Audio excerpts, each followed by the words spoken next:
Taylor Swift versus Scooter Braun, the big dispute in the music industry. The dispute between Taylor Swift and her former label of 13 years, Big Machine Records, was a hot topic at the end of 2019. Swift's success and attention in pop music culture led to her success since 2006. Behind it all, there are the master recording rights of her 6 albums that Swift has always fought for. The fight between labels and artists over these master rights has happened before. The Beatles, Prince, and Def Leppard have all been there. However, Swift is the first artist to fight for it publicly. She showed another side of the music industry. She is a pioneer who is making a difference in the streaming era, making celebrities divided. Some of them support Swift, such as Ed Sheeran, Halsey, Kelly Clarkson, and Cher. This time we will flash back to 2019, when the pandemic began to attack and the music world also heated up because of the dispute involving the famous diva, Taylor Swift. But don't forget to like, comment, and subscribe to this channel. Taylor Swift was born on December 13, 1989 in West Reading, Pennsylvania. She grew up in Pennsylvania with her younger brother, Austin Swift. Since she was a child, Swift has shown an interest in music. Her interest grew rapidly when she attended children's theater and performed in front of thousands of people for the first time. At the age of 11, she once sang the Star-Spangled Banner before a Philadelphia 76ers basketball game. At the age of 12, she started writing songs with her guitar, taking inspiration from the Dixie Chicks, or Now the Chicks, and Shania Twain. She created original material about her experiences in the isolation of 12 people. To support Swift's potential, her parents sold their farm in Pennsylvania and moved to Hendersonville, Tennessee. Here, Swift could focus more on developing her musical skills while looking for a country label near Nashville. Swift signed a development deal with RCA Records, from where she got acquainted with music industry veterans. In 2004, when she was 14 years old, Sony or ATV contracted her as a songwriter. She often sang her songs around Nashville. At one performance, she caught the attention of Big Machine record owner Scott Borchetta. Swift signed a contract with Big Machine in 2005 with the terms that the recording master rights, meaning the final product. Copies and distribution of Swift's albums were owned by Big Machine. Meanwhile, Swift only had publishing rights as a lyricist, melody composer, and others.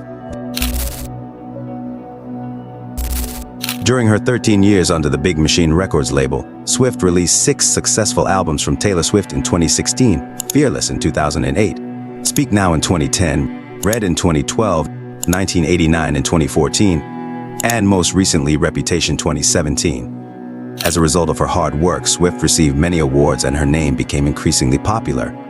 In November 2018, through her Instagram, Swift announced that she had found a new home at Republic Records and Universal Music Group, which offered a much more profitable deal from both the artist and label side. In her post, she also thanked Borchetta for discovering her in 2005. The same month after Swift's departure, Big Machine Records was acquired by Scott Braun, owner of Ithaca Holdings, including the master rights to all 6 of Swift's albums as part of a $300 to $450 million deal. On June 30, 2019, Swift spoke out about the acquisition via Tumblr. Swift told her fans that she already knew that the master recordings of her albums were bought by Braun through the news.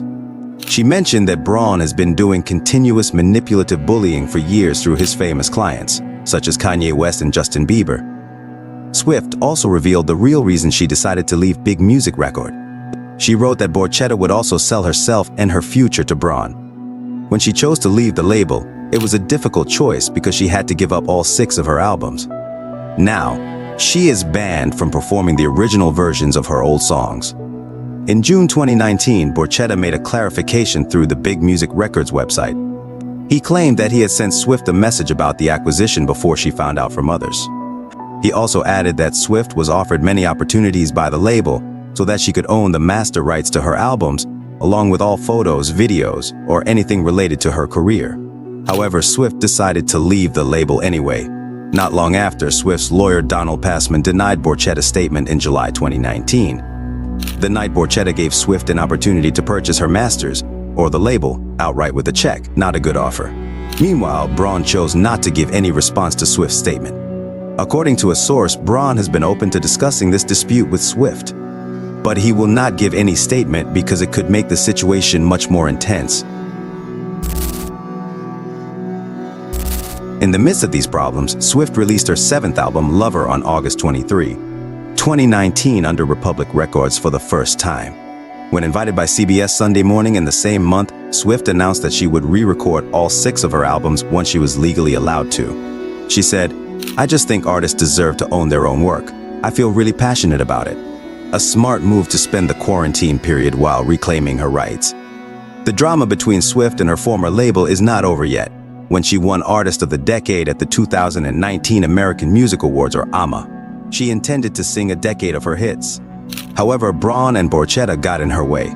Swift exposed it through her social media and in her Netflix documentary, Miss Americana, in 2020. She said, "Right now, my AMA performance, Netflix documentary, and other event footage that I plan to screen through November 2020 are still question marks." Big Machine Records condemned Swift's statement. They claimed Swift had planned the allegations. They also clarified that the label had no right to prevent her from performing at any event and had not explicitly banned Swift from performing her old songs and material. Swift's music industry lawyer, Aaron M. Jacobson, told Us Weekly that Big Machine did not prevent Swift from performing live, but they created many obstacles when Swift would perform certain songs. The problem widened when Big Music Record accused Swift of having millions of dollars in debt and many assets. Not long after, Swift's spokesperson claimed that Big Machine was the one who owed her $7.9 million in royalties over several years. In the same month, Dick Clark Production, or DCP, the company that organized the AMA, responded to Big Music Records' statement with a different claim. Big Music Records said they had reached a license agreement with DCP regarding their artist performances for broadcast and re-rec. However, DCP said they did not approve, create, authorize, or distribute statements in partnership with Big Machine. According to an informant close to the AMA, Swift will have to make a different performance because Big Music Records has not provided rules regarding recording restrictions. The label also claimed the replay was a violation of contract. After years of silence, Braun finally spoke out at the Entertainment Industry Conference in November 2019. "I just think we live in a time of toxic divisiveness, and people think that social media is a great place to express opinions and not have conversations. I don't like politicians doing that. I don't like anybody doing it." In April 2020, Big Machine Record released an album of Swift's live performances titled Live from Clear Channel, Stripped 2008. Swift immediately responded to the release via her Instagram, explaining that the recording was from a 2008 radio show she did when she was 18 years old. Big Machine had set the release year in 2017, but they actually released it in 2020. Swift also said that the release was without her consent at all. Braun then sold the master rights to Swift's 6 albums to Shamrock Holding in November 2020 for more than $300 million. While Swift and her team tried to get the master rights, Swift was asked to sign strict non-disclosure agreements that did not allow her to say anything about Braun unless it was a positive statement. Her team continued to negotiate until Swift finally heard the news of a sale to another company, saying, "These master recordings are not for sale to me." And although the master recording rights to all 6 albums have been sold to Shamrock Holdings, Braun will still benefit from the sale and distribution of Swift's albums. Finally, Swift actually re-recorded her old songs. She knew that no matter how hard she tried to get the master rights to her 6 albums, it wouldn't be given to her easily. Swift announced that she had started re-recording all of her old songs when she accepted the Artist of the Year award at the 2020 AMAs.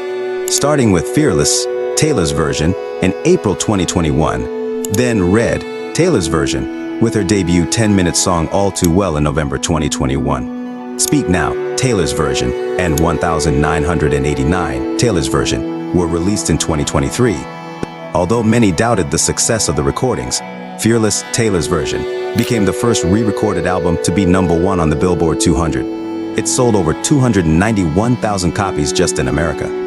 Red, Taylor's version, became Taylor's 10th album to hit #1 on the Billboard 200. It also broke the record for most vinyl sales in 1 week for a female artist, reaching 114,000 copies sold. All Too Well, 10-minute version, became the first longest song to hit #1 on the Billboard Hot 100.